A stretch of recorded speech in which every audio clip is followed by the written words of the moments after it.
తెలంగాణ రాష్ట్రంలో ఉన్నటువంటి రిటైర్ అయినటువంటి ఉద్యోగులంతా కూడా మా బెనిఫిట్స్ కోసం మేము చెప్పులు అరిగిపోయేటట్టు తిరుగుతున్నాం, కానీ ప్రభుత్వం మమ్మల్ని పట్టించుకోవట్లేదంటూ కూడా ఎక్కడికక్కడ దుమ్మెత్తిపోతున్న పరిస్థితి కూడా ఉంది. మనతో పాటు రిటైర్ అయినటువంటి ఉద్యోగులు ఉన్నారు, ఒకసారి మాట్లాడే ప్రయత్నం చేద్దాం. సార్, ఎక్కడ నుంచి, ఏ డిపార్ట్మెంట్ సార్? నేను నా పేరు ఏ రాజేంద్ర బాబు. నేను ఈ పెన్షనర్స్ జేఏసీ కో చైర్మన్. 7వ తారీఖు నాడు మేము ఒక మహాధర్నా తలపెట్టాం. ఎందుకోసం అంటే ప్రభుత్వం మమ్మల్ని మోసగిస్తూ ఉంది. ప్రభుత్వం చాలా అన్యాయంగా అక్రమంగా పనిచేస్తూ ఉంది. ఒక కోఆర్డినేషన్ లేదు ప్రభుత్వంలో. మా నుంచి గత 3 నెలలుగా 1.5% పెన్షన్ తీసేసుకుంటున్నారు. వాళ్ళు కూడా ఇవ్వాలి. మామూలుగా సూత్ర ప్రకారం, జీవో ప్రకారం ఏంటంటే మేము 1.5% ఆఫ్ ది బేసిక్ పెన్షన్లో మేము ఇస్తాము. గవర్నమెంట్ నుంచి కూడా 1.5% ఇవ్వాలి. గవర్నమెంట్ నుంచి 3 నెలల నుంచి మాత్రం తీసుకుంటున్నారు, కానీ గవర్నమెంట్ నుంచి ఇవ్వట్లేదు. తర్వాత ఇప్పుడు నగదు రహిత చికిత్స, క్యాష్లెస్ ట్రీట్మెంట్ అనేటువంటి ప్రామిస్ చేసింది. దీనికోసం తీసుకుంటామన్నారు. మరి హాస్పిటల్స్తో మాట్లాడాలి కదా, చర్చించాలి కదా. హాస్పిటల్స్ ఏ హాస్పిటల్స్లో ఈ హెల్త్ కార్డ్స్ వెళ్తాయి అనేటువంటిది చెప్పాలి కదా. అది లేదు. పోతే ఇంకా గమ్మత్తైన విషయం ఏంటంటే హెల్త్ కార్డ్స్ డేటా సరిగ్గా లేదని, లేకపోతే మీరు అది చేయండి, ఈ సేవలు తీసుకోండి అని అన్నారు, కానీ ఎక్కడ హెల్త్ కార్డ్స్ రావట్లేదు. ఫస్ట్ 17వ తారీఖు నాడైతే ఒక 10 మందికి ఇచ్చారు. ఆ తర్వాత ఆగిపోయినాయి. మళ్ళీ ఒక 2 రోజుల తర్వాత మళ్ళీ ఇది ఓపెన్ అయింది ఆ యాప్. అప్పుడు ఒక 40-50 మందికి ఇచ్చారు. ఆ తర్వాత క్లోజ్ అయిపోయింది. ఇంత అస్తవ్యస్తమైన పరిస్థితి మేము ఇప్పుడు చూడలే. మేము చాలా బాధపడుతున్నాం. కాబట్టి మా పెన్షనర్స్కు పిలిపించాం. ఏమిటంటే మీరు 7వ తారీఖు నాడు మీరు చలో హైదరాబాద్ రండి, ఇందిరా పార్క్ దగ్గర మహాధర్నా నిర్వహిద్దాము, ప్రభుత్వం కళ్ళు తెరిపిద్దామని చెప్పేసి మేము పిలిపించాము.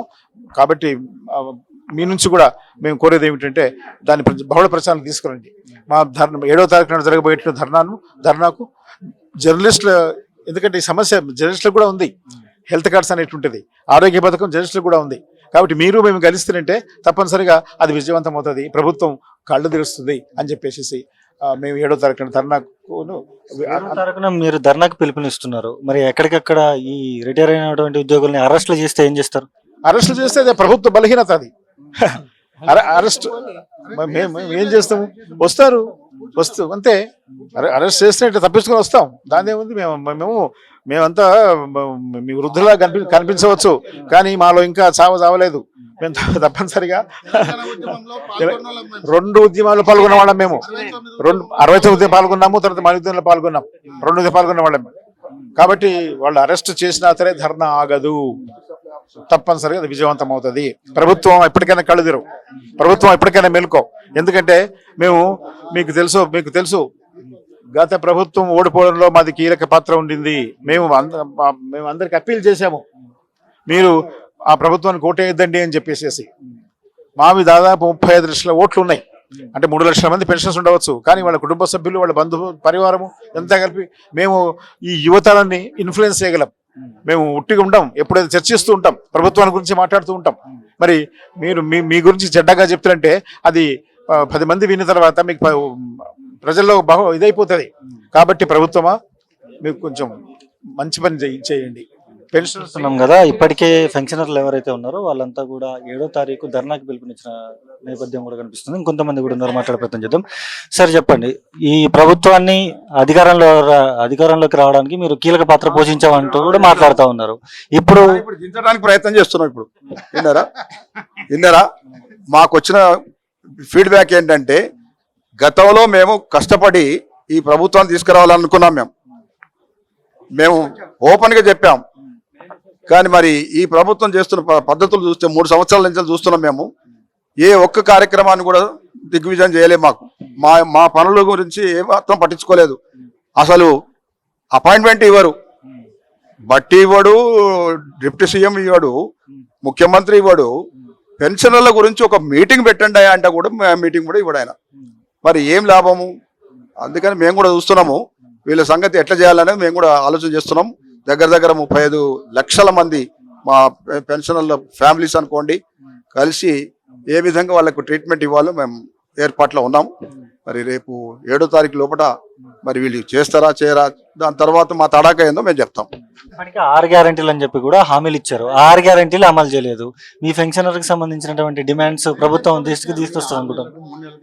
అదే వాళ్ళు చెప్పింది ఏంది, చెప్పేది మంచిది అంటున్నారు తప్ప వాళ్ళ పనేందో వాళ్ళు చేసుకుంటూ వెళ్ళిపోతున్నారు. కానీ మేనిఫెస్టోలో ఏదైతే చెప్పిందో ఒక్కటి కూడా అమలు చేయలేదు వాళ్ళు. విన్నారా? దానివల్ల మేము చాలా ఇబ్బంది పడుతున్నాం. కానీ మరి ఎట్లా ట్రీట్మెంట్ చేయాలో మాకు తెలుసు. అది ఏ టైంలో చేయాలో ఆ టైం చేస్తాము. రేపు మున్సిపల్ ఎలక్షన్స్ వస్తున్నాయి, ఆ తర్వాత జడ్పీటీసీ ఎల్పీటీసీ అంటున్నారు, అవి కూడా ఉన్నాయి. అప్పుడు మా తడాక ఏందో మేము చెప్తాం అంతే.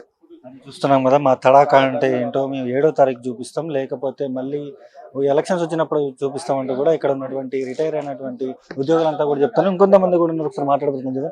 సోదరులారా, ఎలక్ట్రానిక్ మీడియాకు చాలా రుణపడి ఉన్నాను. కారణాలు 2. నా పేరు Pullayya, co chairman of the JAC. ముఖ్యంగా మాకు 3 ప్రాబ్లమ్స్ ఉన్నాయి.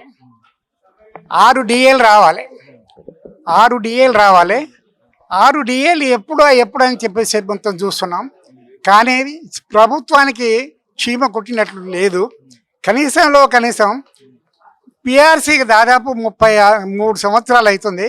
పిఆర్సీని అపాయింట్మెంట్ చేశారు, రిపోర్ట్ సబ్మిట్ చేసింది శంకర్ గారు, ఐఏఎస్ ఆఫీసరు.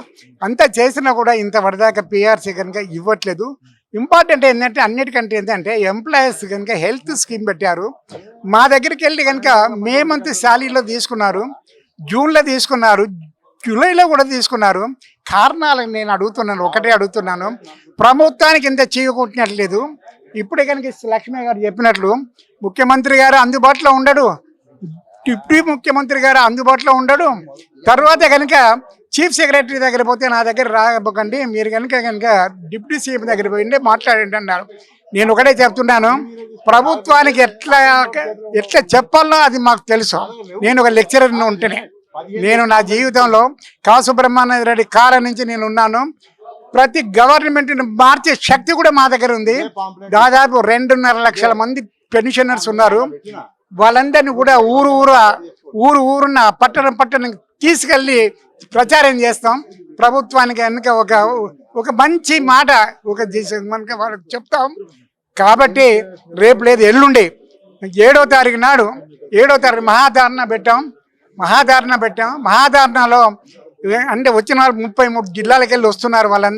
వాళ్ళందరూ కూడా చెప్పేసి ఈ ప్రభుత్వానికి మంచి లెసన్ చెప్పాలని చెప్పేసి మీ ద్వారా నేను కోరుకుంటున్నాను.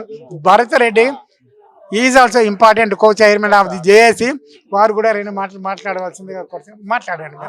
ఎవరు ఎన్ని చెప్పినా కూడా ఈరోజు రాష్ట్రంలో 3 లక్షల మంది పెన్షనర్స్ను పూర్తిగా నెగ్లెక్ట్ చేసే పరిస్థితి వచ్చేసింది.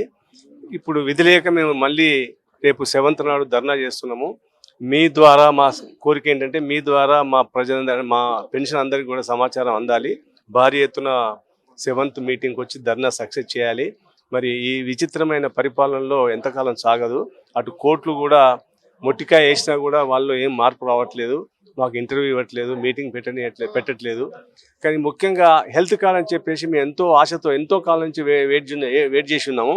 అయితే చివరికి వచ్చిన తర్వాత నీరు గారిపోయింది. ఈ రోజు ఏంటంటే అందరూ నవ్వుతున్నారు, హెల్త్ కార్డు సాధ్యమయ్యేదైనా, ఇది సాధ్యమవుతుందా, ఇది ఏంటి అని చెప్పేసి హాస్పిటల్లో వాళ్ళు అవహేళన చేస్తున్నారు, ఇన్సల్ట్గా మాట్లాడుతున్నారు. కాబట్టి మేము ఏమంటున్నాం అంటే, ఇప్పటికైనా ప్రభుత్వము కోర్టులు ఇచ్చే ఆర్డర్లను దృష్టిలో పెట్టుకొని ఇప్పటికైనా ప్రభుత్వము కొద్దిగా చర్యలు తీసుకోవాలని చెప్పి కోరుతూ మేము రేపు 7th నాడు ధర్నా సక్సెస్ చేయమని చెప్పి కోరుతాము. చూస్తున్నాం కదా, ఖచ్చితంగా కూడా 7వ తారీఖు ధర్నా ఉంటుంది. ధర్నాకి పెద్ద ఎత్తున కూడా పెన్షనర్లందరూ కూడా హాజరవ్వాలంటూ కూడా వీళ్ళైతే డిమాండ్ చేస్తున్న సిచ్యువేషన్ ఉంది. ప్రభుత్వం ఈ లోపల పట్టించుకోకపోతే మేము ఏం చేయాలో చేస్తాం, గత ప్రభుత్వాన్ని గద్దె దింపినట్టే ఈ ప్రభుత్వాన్ని కూడా గద్దె దింపుతామంటూ కూడా వీళ్ళైతే హెచ్చరిస్తున్న సిచ్యువేషన్ అయితే ఇక్కడ ఉంది. ఇది కొన్న పరిస్థితి. వీడియో జర్నలిస్ట్ రాఘవ్తో సన్నీ, మైక్ టీవీ, హైదరాబాద్.